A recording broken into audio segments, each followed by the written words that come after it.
Hello बच्चा party, very very good morning to everyone. क्या हाल चाल है? उम्मीद है सब लोग बहुत अच्छे होंगे और बहुत अच्छे से रिवीजन भी कर रहे होंगे। तो जैसा कि मैंने आप लोगों को प्रॉमिस किया था कि मैं आपको कुछ इंपॉर्टेंट प्रोविजंस बताऊंगा for your subject business law, ठीक है। लेकिन शुरुआत में ही मैं डिस्क्लेमर दे रहा हूं, आज मैं आपको टोटल मिलाकर के 50 प्रोविजंस बताने वाला हूं, जिसको लेकर के मुझे ऐसा लगता है कि एग्जाम में 70 टू 80% क्वेश्चन आपको इन्हीं प्रोविजन में से मिलने वाले हैं जो मैं बताऊंगा। लेकिन बेटा डिस्क्लेमर है, पढ़ना सब कुछ है, ठीक है। इंपॉर्टेंट का मतलब ये नहीं होता है कि हम केवल इसी के भरोसे पर पेपर देने के लिए चले जाएं। आईसीआई है, कहीं से भी पेपर दे सकती है। तो इंपॉर्टेंट बताने के लिए पर्पस ये होता है कि भाई इस पे आपको ज्यादा फोकस करना है। जैसे कुछ बच्चे होते हैं ना कि जिनको याद करना है, कुछ शब्द हैं, कुछ पढ़ने हैं, सेक्शंस याद करने हैं।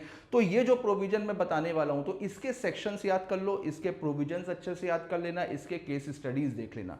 तो चलो एग्जाम आने वाले हैं, तो आपका बहुत ज्यादा टाइम मैं वेस्ट नहीं करूंगा, फटाफट से आते हैं।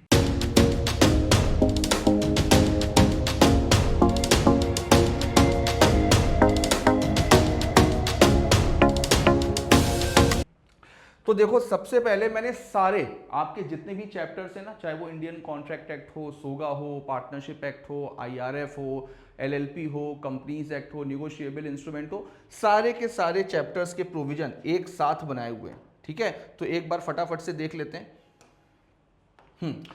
तो देखो, सबसे पहले तो सोर्सेज ऑफ लॉ में आपको what is law, sources of Indian law, और इसमें एक चीज और ऐड कर लेना, प्रोसेस ऑफ मेकिंग लॉ, ठीक है। तो what is law, sources of Indian law और process of making law in India, ठीक है। ये तीन टॉपिक आपको आईआरएफ में करके जाने। उसके बाद में सेकंड नंबर पे आता है बेटा फर्स्ट यूनिट का आपका communication and revocation of offer and acceptance. तो कम्युनिकेशन और रिवोकेशन ये दोनों आपको देख करके जाना है। उसके बाद में तीसरे नंबर पे exception of consideration, section 2 clause D, ठीक है। कंसीडरेशन और कंसीडरेशन के जो एक्सेप्शन है अंडर सेक्शन 25, तो वो बहुत अच्छे से देख करके जाने हैं। Exception of privity of contract, इससे पक्का आपको एक एग्जाम में क्वेश्चन मिलेगा, या तो कंसीडरेशन के एक्सेप्शन आएंगे या प्रिविटी ऑफ कॉन्ट्रैक्ट के एक्सेप्शन आ सकते हैं। पांचवा है आपका agreement against public policy and unlawful agreement. Important topic बहुत ज्यादा है, लेकिन पिछले एग्जाम में यानी कि जनवरी 2026 में दोनों ही पूछे गए थे एक साथ। एग्रीमेंट अगेंस्ट पब्लिक पॉलिसी और अनलॉफुल एग्रीमेंट दोनों ही पूछे गए थे। इस बार चांसेस कम है, लेकिन इंपॉर्टेंट है, इसको पढ़ करके जाना। हो सकता है किसी एक पर्टिकुलर पॉइंट से, जैसे स्टिफलिंग प्रोसिक्यूशन है, ठीक है, तो हो सकता है किसी पर्टिकुलर पॉइंट से ही एक क्वेश्चन उठा करके पूछ ले। उसके बाद में 6 नंबर पे कंडीशंस फॉर वैलिड टेंडर, ठीक है। टेंडर के लिए एसेंशियल कंडीशंस क्या क्या होती हैं, कब टेंडर को वैलिड माना जाता है। उसके बाद में लायबिलिटी ऑफ ज्वाइंट प्रोमिसर, जो सेक्शन 42 है। तो ज्वाइंट प्रोमिसर से रिलेटेड जितने भी प्रोविजन है उसको बहुत अच्छे से करके जाने। उसके बाद में 8th नंबर पे है परफॉर्मेंस ऑफ रेसिप्रोकल प्रॉमिस, इसको भी बहुत अच्छे से करके जाना। जो आपकी यूनिट है ना परफॉर्मेंस ऑफ कॉन्ट्रैक्ट की, उससे एग्जाम में ज्यादा क्वेश्चन पूछे जाते हैं, तो वो वाली यूनिट जो है वो आपके लिए इंपॉर्टेंट है। 9th नंबर पे आता है आपका एप्रोप्रिएशन ऑफ पेमेंट।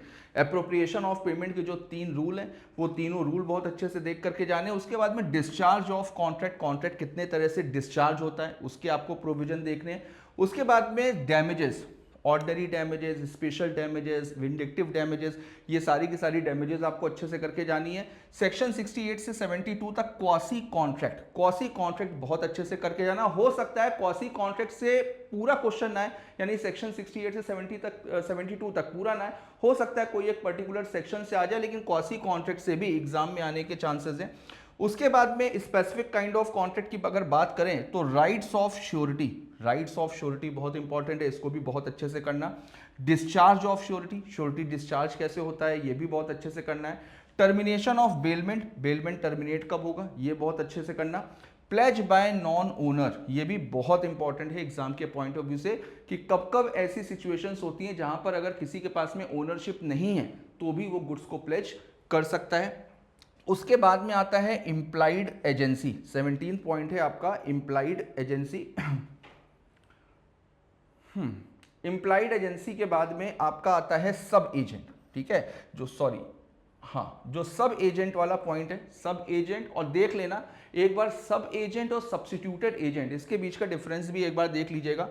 9th पे है एग्रीमेंट टू सेल, ठीक है, एग्रीमेंट टू सेल, ये आपका सेल ऑफ गुड्स एक्ट का टॉपिक है, यानी टोटल मिलाकर के मैंने 18 टॉपिक आपको बताए हैं इंडियन कॉन्ट्रैक्ट एक्ट के। फिर उसके बाद में एग्रीमेंट टू सेल आप देख लीजिएगा, सोगा यूनिट 1 का। फिर असर्टेनमेंट ऑफ प्राइस, प्राइस को कैसे फाइंड आउट किया जाता है, इसको बहुत अच्छे से आपको देखना है। उसके बाद में, हाँ, उसके बाद में 21 पे आते हैं। 21 है आपका implied condition and warranties, implied condition and warranties, ये भी बहुत इंपॉर्टेंट है एग्जाम के पॉइंट ऑफ व्यू से। 22 कैवेट एम्प्टर, कैवेट एम्प्टर और इसके एक्सेप्शंस, ये आप दोनों देख करके जाना, ठीक है।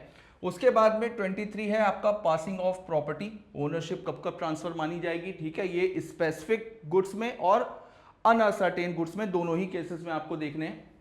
उसके बाद में 24th है आपका transfer of title by non owner, ये भी बहुत इंपॉर्टेंट है एग्जाम के पॉइंट ऑफ व्यू से।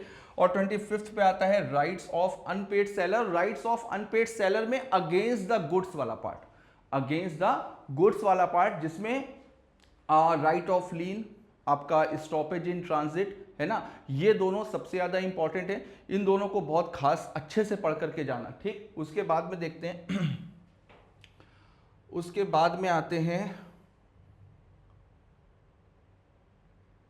हाँ, उसके बाद में सेक्शन 26 में, सॉरी सेक्शन 64, 26 नंबर है, 26 नंबर में section 64 auction sale, auction sale के जो रूल्स हैं वो रूल सारे आपको देख करके जाने हैं बहुत अच्छे से। उसके बाद में पार्टनरशिप में आते हैं, ठीक है, तो सोगा में इतने इंपॉर्टेंट प्रोविजंस हैं। उसके बाद में पार्टनरशिप में आते हैं, तो पार्टनरशिप प्रॉपर्टी, पार्टनरशिप प्रॉपर्टी बहुत अच्छे से देख करके जानी है।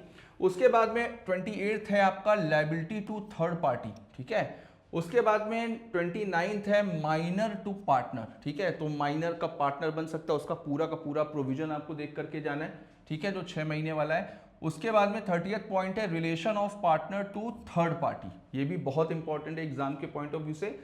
31st है आपका सब पार्टनर, सब पार्टनर आपके मॉड्यूल में दिया हुआ है, जिसमें कोई भी पार्टनर अपने इंटरेस्ट को किसी दूसरे पर्सन को ट्रांसफर करता है, ठीक है, तो उसके पास में क्या क्या राइट्स होंगे, वो क्या क्या कर सकता है, क्या क्या नहीं कर सकता है, ये आपने देखा होगा, तो सब पार्टनर। उसके बाद में एक्सपल्जन ऑफ पार्टनर, पार्टनर को निकालना, तो 3 पॉइंट्स थे इसके, मैंने आपको जब यूट्यूब लाइव पे था तो इसको मैंने बताया भी था, तब भी मैंने बताया था कि ये बहुत इंपॉर्टेंट है एक्सपल्जन ऑफ पार्टनर। उसके बाद में 33rd है आपका effect of non registration of firm, ठीक है, अगर आप फर्म का रजिस्ट्रेशन नहीं करवाते हैं तो उसके क्या क्या इफेक्ट होंगे, इतना आपका पार्टनरशिप में है, तो पार्टनरशिप में इतना आपको बहुत अच्छे से करना है। उसके बाद में 34th पे आता है corporate will, corporate will, lifting of corporate will और उसके केसेस, ठीक है, ये आप बहुत अच्छे से करना। उसके बाद में होल्डिंग और सब्सिडरी कंपनी, इसका क्वेश्चन पूछा जा सकता है, तो इसको भी बहुत अच्छे से करना है। एसोसिएट कंपनी, एसोसिएट कंपनी अच्छे से देखनी है आपको। डोरमेंट कंपनी बहुत अच्छे से देखनी है, ठीक है। Small company, small company, small company में जो लिमिट है वो चेंज हुई है, ठीक है, आपके मॉड्यूल में अभी भी 4 करोड़ और 40 करोड़ है, जबकि आज की डेट में 10 करोड़ और 100 करोड़ है, ठीक है, लेकिन आईसीआई की तरफ से कोई भी नोटिफिकेशन नहीं आया है, तो इस वजह से आप चाहो तो दोनों लिख देना, आप चाहो तो दोनों लिख देना कि प्रेजेंट टाइम में ये चल रही है और यहां पर डेफिनेशन के अकॉर्डिंग ये है, ठीक है। उसके बाद में गवर्नमेंट कंपनी, गवर्नमेंट कंपनी से केस स्टडी पूछी जा सकती है, केस लॉ के फॉर्म में क्वेश्चन आ सकता है, गवर्नमेंट कंपनी देखना। Doctrine of ultra vires, doctrine of ultra vires, indoor management, constructive notice, ठीक है, ये तीनों डॉक्ट्रिन बहुत अच्छे से करके जानी है, तीनों में से एक ना एक एग्जाम में आपको जरूर मिलेगी। उसके बाद में 42nd आता है आपका meaning and feature of cheque, bill of exchange, promissory note, तीनों की cheque, bill of exchange, promissory note, तीनों की मीनिंग बहुत अच्छे से देखनी है और साथ में इसके जो फीचर्स हैं वो आपको बहुत अच्छे से देखने हैं। फिर उसके बाद में आता है 43rd पे इनकोएट इंस्ट्रूमेंट, यानी कि इनकम्प्लीट इंस्ट्रूमेंट, ठीक है, इसको भी बहुत अच्छे से देखना। 44 पे ट्रंकेटेड चेक, ट्रंकेटेड चेक की मीनिंग बहुत अच्छे से देखना, ठीक है।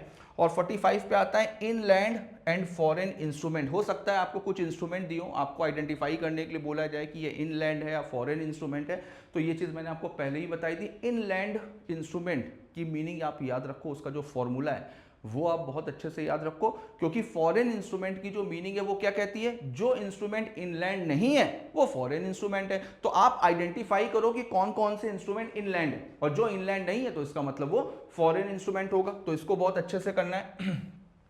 उसके बाद में आता है निगोशिएशन बाय डिलीवरी, इसको भी आपको बहुत अच्छे से करना है, ठीक है। 46 47 है आपका डिसऑनर ऑफ चेक, सेक्शन 138 से 142 तक। तो जब चेक डिसऑनर होता है due to insufficiency of fund, ठीक है, तो वो बहुत अच्छे से देखना है, उसकी जो पनिशमेंट है वो भी आपको बहुत अच्छे से देखनी है। उसके बाद में डेजिग्नेटेड पार्टनर, डेजिग्नेटेड पार्टनर की मीनिंग आपको बहुत अच्छे से देखनी है। उसके बाद में फीचर्स ऑफ एलएलपी, एलएलपी के फीचर्स क्या होते हैं, and change of name of LLP, ठीक है, change of name of LLP कि एलएलपी को कब कब अपना नाम कितने कितने दिनों के अंदर चेंज करना पड़ता है। तो बेटा मेरे हिसाब से ये जो मैंने 50 टॉपिक्स निकाले हैं ना, ये बहुत स्कोरिंग होने वाले हैं एग्जाम के पॉइंट ऑफ व्यू से, बहुत इंपॉर्टेंट टॉपिक हैं। इन टॉपिक्स के जितने भी रिलेवेंट सेक्शन है, केस स्टडी है, प्रोविजन है, उसको बहुत अच्छे से करना, उसको घोल करके पी जाना, ठीक है। वैसे तो देखो मेरी आदत है कि सब कुछ पढ़ाने की और सब कुछ बताने की, इंपॉर्टेंट के चक्कर में मैं नहीं पढ़ता, ठीक है, लेकिन फिर भी बहुत सारे बच्चे कह रहे थे कि सर कुछ इंपॉर्टेंट प्रोविजंस बता दीजिए। तो मेरे ख्याल से अगर इतने प्रोविजंस अगर आप करके जाते हो तो आपकी तैयारी ठीक होने वाली है। बाकी अगर और किसी भी चीज़ की ज़रूरत हो कमेंट बॉक्स पे बताना, मैं कोशिश करूंगा आपके लिए जितना कर सकता हूँगा उतना करूंगा। तो चलो फिर मिलते हैं YouTube लाइव पे, अभी अपने सेशंस चल ही रहे हैं, तो चलिए मिलते हैं YouTube लाइव पे। तब तक के लिए very very all the best, thank you.